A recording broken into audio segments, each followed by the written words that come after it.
Hello student, welcome to the accountancy Guru. तो हम लोग फिर मिलते हैं एक नए वीडियो के साथ। Class 12 cash flow statement.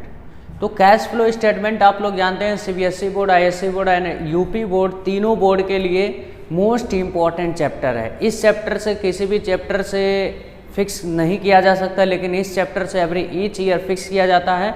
इस चैप्टर से एक न्यूमेरिकल जरूर पूछता है। और हाँ, अगर केवल क्लास 11-12 में है तो आपको देखना मस्ट है, लेकिन अगर आप लोग सीए करते हैं तो उसमें भी देखना, बीकॉम करते हैं उसमें भी देखना, ये चीज़ें मस्ट है, आप लोग देख सकते हैं।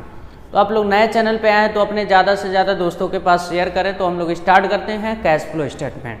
तो कैश फ्लो स्टेटमेंट में सबसे पहले ये जान लेते हैं meaning of cash flow statement. Cash flow statement का मतलब ये होता है हमारे बिजनेस में कितने पैसे फ्लो करते हैं, उस चीज़ की जानकारी के लिए हम लोग क्या बनाते हैं, कैश फ्लो स्टेटमेंट। यानी हमारे बिजनेस में पहले 50,000 था, अब 60,000 हो गया, तो 50,000 से 60,000 हुआ तो कैसे चेंजिंग आया, इस चेंजिंग को पता करने के लिए हमें क्या बनाया जाता है, कैश फ्लो स्टेटमेंट बनाया जाता है।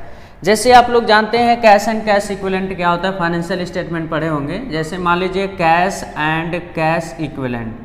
कैश एंड कैश इक्विवेलेंट पहले था 10,000, अब हो गया 20,000। 10,000 से 20,000 हो गया तो चेंज कितना हुआ 10,000 से। इस 10,000 कहाँ से चेंज हुआ, इसको पता करने के लिए हम लोग क्या बनाते हैं, कैश फ्लो स्टेटमेंट। यानी कैश फ्लो स्टेटमेंट हमारे बिजनेस के लिए बहुत हेल्पफुल करता है। कैश बजट को बनाने में हेल्पफुल करता है, मैनेजमेंट को इन्फॉर्मेशन देता है कि कितना कैश है, कितना कैश आया, कितना कैश गया, उसी को क्या बोला जाता है, कैश फ्लो स्टेटमेंट बोला जाता है। ठीक है, कैश फ्लो स्टेटमेंट जैसे हमारा कोई भी व्यापार होता है, कोई भी बिजनेस होता है, बिजनेस से चलाते हैं तो केवल उससे बिजनेस को चलाते वक्त पैसा नहीं कमाते हैं, कुछ इधर उधर पैसे भी इन्वेस्टमेंट करते हैं। यानी एक पर्सन होता है, एक पर्सन 3 एक्टिविटी से बिजनेस में 3 एक्टिविटी से पैसे को अर्न कर सकता है। एक होता है ऑपरेटिंग एक्टिविटीज, दूसरा होता है इन्वेस्टिंग एक्टिविटीज, थर्ड होता है फाइनेंसिंग एक्टिविटीज। ऑपरेटिंग एक्टिविटी जो उसका प्रोफेशन है, जिस चीज़ का बिजनेस कर रहा है, अगर उससे पैसा कमा रहा है, उस पर पैसा खर्चा कर रहा है तो उसे बोला जाएगा ऑपरेटिंग एक्टिविटी। इन्वेस्टिंग एक्टिविटीज आपका बिजनेस है तो बिजनेस कुछ इन्वेस्टिंग का भी काम करता होगा। इन्वेस्टिंग में जो भी पैसा लगाएगा, इन्वेस्टिंग में जो भी पैसा जाएगा, उससे क्या होगा, उसे बोला जाता है इन्वेस्टिंग एक्टिविटी। फाइनेंसिंग का मतलब फंड से रिलेटेड, हमारे बैंक बिजनेस को क्या लोन की आवश्यकता, उससे रिलेटेड पैसा आएगा जाएगा तो क्या बोला जाएगा, फाइनेंसिंग एक्टिविटीज। तो यहाँ पे 3 एक्टिविटीज में हमारे टोटल क्या किया गया है, इनकम को, एक्सपेंडिचर को डिवाइड किया गया है। ठीक है, अब ये भी चीज़ें आप लोग ध्यान दीजिएगा। बिजनेस 2 टाइप्स के होते हैं, एक फाइनेंस बिजनेस होता है, एक नॉन फाइनेंस बिजनेस।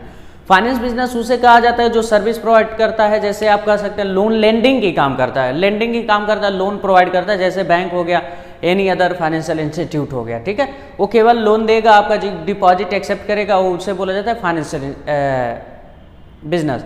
और नॉन फाइनेंशियल क्या होता है, जो सामान को खरीदेगा, बेचेगा, लोन को प्रोवाइड उसका काम करना नहीं है। जिसका प्रोफेशन क्या होता है, लोन को देना और पैसा लेना, सिक्योरिटी को खरीदना बेचना, वो क्या होता है, फाइनेंस नॉन फाइनेंस कंपनी होती है, फाइनेंस कंपनी होती है। और जिसका काम होता है सामान को खरीदना बेचना, उसे बोला जाता है नॉन फाइनेंस कंपनी। तो यहाँ पे हम लोग स्टार्ट करते हैं ऑपरेटिंग एक्टिविटीज़। ऑपरेटिंग एक्टिविटीज़ क्या होता है, ऑपरेटिंग एक्टिविटीज़ का मतलब बता दिए हैं। ठीक है, आप लोग शुरू से लास्ट तक वीडियो को देखेंगे तभी सारे कॉन्सेप्ट क्लियर होगी। तो यहाँ पे ऑपरेटिंग एक्टिविटीज़ में क्या क्या आता है, इन्वेस्टिंग एक्टिविटीज़ में क्या क्या आता है, फाइनेंसिंग एक्टिविटीज़ में क्या क्या आता है, ये चीज़ें समझेंगे। सबसे पहले यहाँ पर जो है ऑपरेटिंग एक्टिविटीज़ में क्या लिखा है, cash receive from sale of goods. अगर हम लोग गुड्स को सेल करते हैं, जिस चीज़ का हमारा बिजनेस है, उस सामान को बेचकर हम लोग क्या करते हैं, पैसा रिसीव करते हैं, तो किस में आएगा, ये चीज़ें आप लोग ध्यान रखेंगे। जो भी हमारे कैश फ्लो स्टेटमेंट में आएगा, कैश ट्रांजैक्शन आएगा, क्रेडिट नहीं आता है, केवल जो नगद लेन देन रहेगा वही हमारे कैश फ्लो स्टेटमेंट में आएगा। तो अगर गुड्स, जैसे हमारा मार्कर का बिजनेस है, मार्कर को बेचने से जो पैसा आता है, वो तो हमारा मार्कर को बेचना ही मेरा काम है, तो हमारा क्या है, बिजनेस है, तो उससे जो पैसा आएगा वो ऑपरेटिंग एक्टिविटीज में जाएगा। ठीक है, अगर सर्विस, अगर होटल है आपके पास, सर्विस दे रहे हैं, ठीक है, तो उससे जो पैसा आएगा वो भी ऑपरेटिंग है। जो आपका काम है, अगर उससे पैसा आया तो ऑपरेटिंग, और उस पर खर्चा हुआ तो ऑपरेटिंग बोला जाएगा। और उसके बाद फिर क्या है, ये दोनों चीजें हो गया।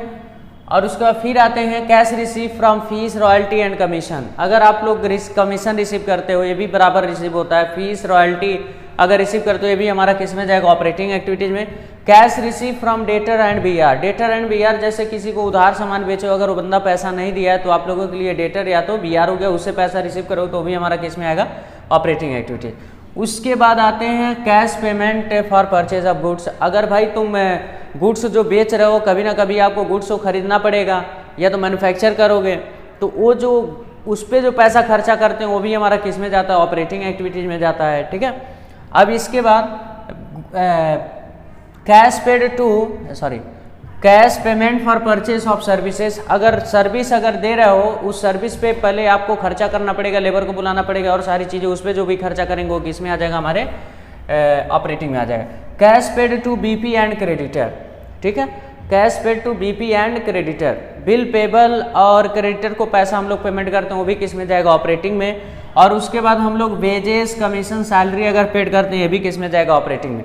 तो बड़े सिंपल बात है, अगर आप लोग याद करना चाहते हैं तो परचेस ऑफ गुड्स, ये चीज़ें कैश में होना चाहिए, कैश में होनी चाहिए सारी चीज़ें।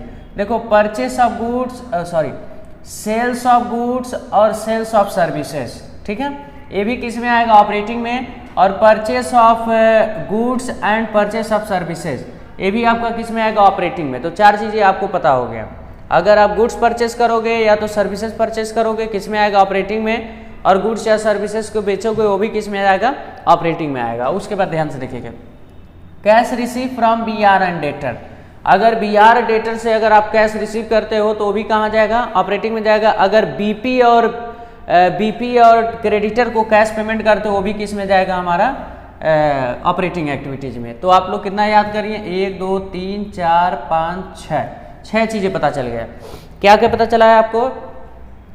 अगर आप लोग सेल्स ऑफ सर्विसेज करते हैं, सेल्स ऑफ गुड्स करते हैं, ठीक है, परचेज ऑफ गुड्स करते हैं, परचेज ऑफ सर्विसेज करते हैं, payment to BP and creditor और payment receive from BR and debtor, ये ऑपरेटिंग एक्टिविटीज में जाएगा। और देखो बिजनेस को चलाने में कुछ पैसा भी तो खर्चा होता है, जैसे वेजेस दे दिए, कमीशन दे दिए, सैलरी दे दिए।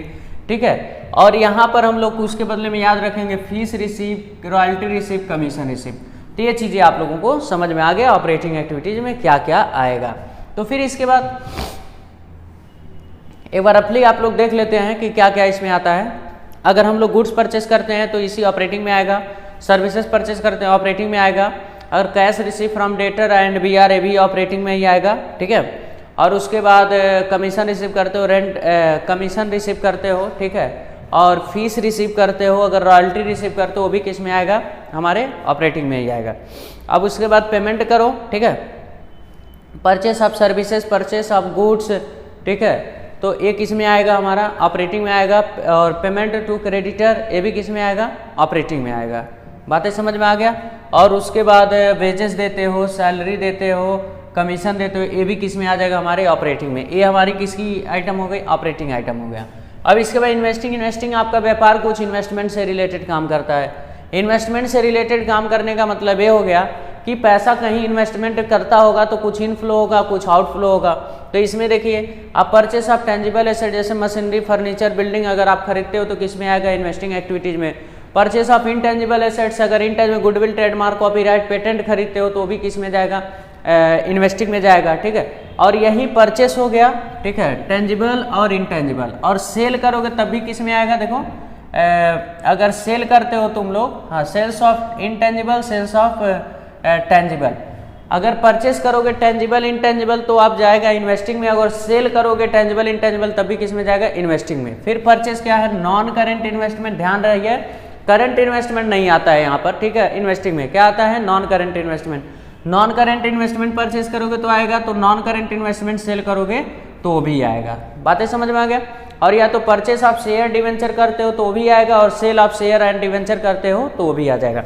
और लास्ट में जो है dividend receive, rent receive, interest receive, ये भी हमारा किस में आ जाएगा, इन्वेस्टिंग में। और ध्यान रहे अगर यही हमारा फाइनेंसिंग कंपनी होता है तो dividend receive, interest receive, rent receive एक किस में आ जाता है, हमारा ऑपरेटिंग में चला जाता है। बातें समझ में आ गया। तो यहाँ पे ये सब सारी चीज़ें हमारी इन्वेस्टिंग एक्टिविटीज में। तो आप लोग याद रखेंगे purchase of tangible assets, purchase of intangible assets, purchase of non current investment, purchase of share and debenture, ठीक है। और उसके बाद फिर सेल में देखते हैं, sales of tangible assets, sales of intangible assets, sales of non current investment, dividend receive, rent receive, interest receive. और तो ये सब सारी चीज़ें हमारे इन्वेस्टिंग में आ जाएगा।